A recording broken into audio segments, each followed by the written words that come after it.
ഇന്ന് തന്നെ ഡൗൺലോഡ് ചെയ്യൂ. കാണൂ നിങ്ങളുടെ ഫേവറേറ്റ് ഷോസ്. നിങ്ങള് എന്നെ ഹോസ്പിറ്റലിൽ വരെ കൊണ്ടുപോവോ എന്നെ? സച്ചി, മോനെ, നീ എന്റെ കയ്യിലൊന്ന് പിടിക്കണം. എന്റെ ശരീരം തളരുന്ന പോലെ.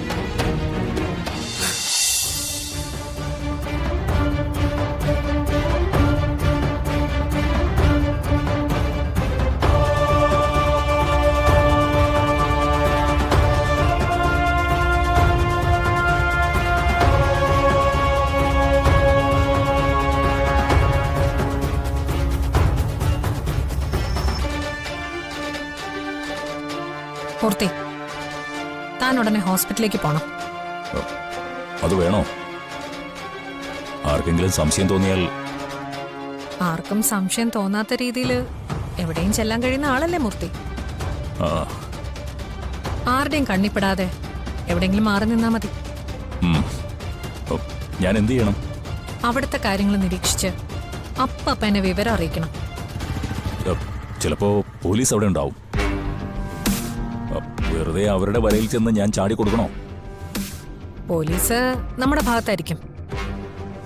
ACP സഹീറ തങ്ങളോട് ഞാൻ കാര്യങ്ങളൊക്കെ വിളിച്ചു പറഞ്ഞോളാം. വേറെ ഏതെങ്കിലും ഓഫീസർ ഈ കേസ് അന്വേഷിക്കാൻ വന്നാ ചിലപ്പോ കളികൾ മാറിയെന്ന് വരാം. സഹീറ തങ്ങളാവുമ്പോ അവര് വേണ്ടതുപോലെ ചെയ്തോളും. എങ്കിൽ പിന്നെ ഞാനിപ്പോ തന്നെ ഹോസ്പിറ്റലിലേക്ക് പോവാം. ശരി, അവിടെ ചെന്നിട്ട് തന്നെ വിളിക്കണം. ഓക്കെ.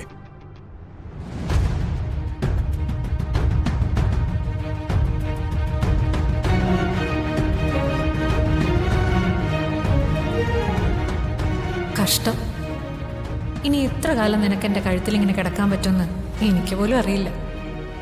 ചിലപ്പോ ഇന്നുകൊണ്ട് അവസാനിക്കും, അല്ലെങ്കിൽ കുറച്ചു നാൾ കൂടി. രണ്ടായാലും എന്റെ കഴുത്തിൽ നിന്ന് നീ ഒഴിഞ്ഞു പോകാനുള്ള സമയമായി.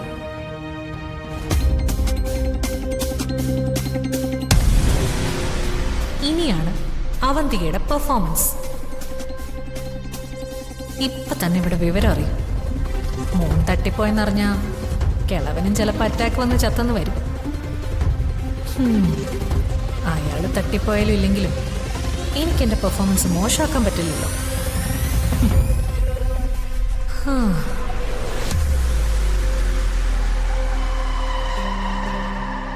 അച്ഛാ, ഭക്ഷണം കഴിക്കും.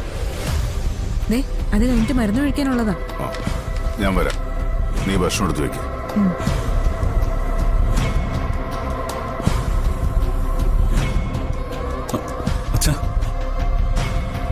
അല്ല, നിങ്ങൾ എങ്ങോട്ടാ പോകുന്നത്? ഞങ്ങളൊന്ന് അത്യാവശ്യമായിട്ട് പുറത്തേക്ക് പോവാ. അച്ഛനൊന്നും റെഡിയാവ്.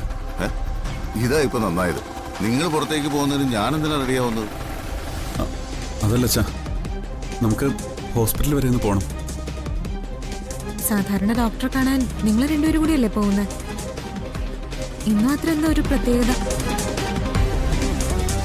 ഡോക്ടർ ഇഷാനെ കാണാനല്ല നമ്മൾ പോകുന്നത്. എന്താടാ, നിങ്ങൾ രണ്ടുപേരും കൂടി എന്തോ മറയ്ക്കുന്നുണ്ടല്ലോ. നമുക്ക് പോകേണ്ടത് സിറ്റി ഹോസ്പിറ്റലിലേക്കാ. നന്ദേട്ടൻ അവിടെയുണ്ട്.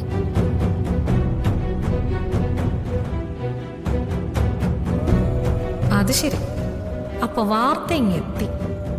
ഇനിയാണ് എന്റെ പെർഫോമൻസ്. ഏതായാലും സച്ചി പറഞ്ഞ് തീരട്ടെ, അതുവരെ ഇവിടെ വെയിറ്റ് ചെയ്യാം. അച്ഛൻ ടെൻഷൻ അടിക്കാനൊന്നുമില്ല. സത്യം പറ, നന്ദൻ എന്തിനാ ഹോസ്പിറ്റലിൽ പോയത്? അതോ അവനെന്തെങ്കിലും അപകടം പറ്റിയോ? അച്ഛാ, നന്ദേണ്ണ ചെറിയൊരു അപകടം പറ്റി ഹോസ്പിറ്റലിൽ അഡ്മിറ്റ് ചെയ്തിരിക്കുക. സത്യം പറടാ, എന്റെ മോൻ എന്താ പറ്റിയത്? സച്ചി, എന്റെ നന്ദേട്ടൻ എന്താ പറ്റിയത്? പറ സച്ചി, എന്റെ നന്ദേട്ടൻ എന്താ പറ്റിയത്?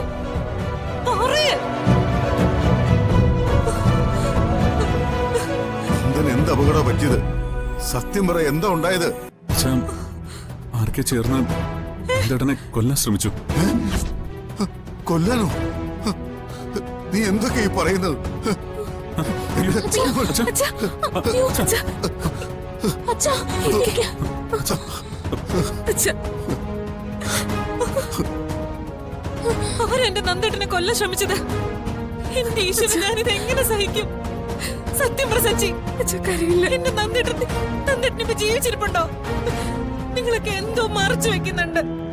പറ സച്ചി. അർച്ചനെ, എന്തിനാ നിങ്ങൾ അത് മറച്ചു വെക്കുന്നേ? ആരെ എന്തോന്നൊന്നും അറിയില്ല എടുത്തി. ഒരു കൂട്ടം ആളുകൾ പെട്ടെന്ന് നന്ദേട്ടനെ ആക്രമിക്കായിരുന്നു. അയ്യോ, ഇതിന്റെ എല്ലാത്തിനും കാരണം ഇവിടെ ഒറ്റ ഒരുത്തിയാ. ഞാനും നന്ദേട്ടനും ആദ്യം വഴക്കിട്ടു, പിന്നെ സ്നേഹയ്ക്ക് ആഘോഷനായി. ഇപ്പൊ എന്റെ നന്ദേട്ടനെ ആരോ കൊല്ലാൻ നോക്കി. ഇവിടെ എന്ന് ഗർഭിണിയായോ അന്ന് തുടങ്ങിയതാ ഈ വീടിന്റെ സർവനാശം. അയ്യോ, എന്റെ നന്ദേട്ടൻ, ദൈവമേ, ഞാനിത് എങ്ങനെ സഹിക്കും? എന്റെ നന്ദേട്ടൻ, നന്ദേട്ടാ. അയ്യോ, എന്റെ നന്ദേട്ടൻ.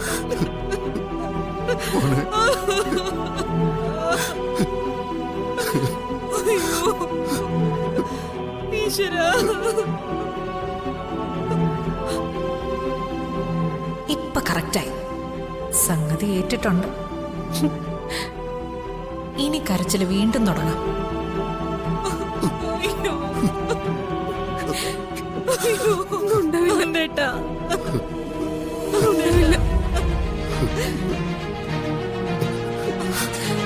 സച്ചി, എനിക്ക് എന്റെ നന്ദേട്ടനെ കാണണം. നിങ്ങള് എന്നെ ഹോസ്പിറ്റലിൽ വരെ കൊണ്ടുപോവോ എന്നെ?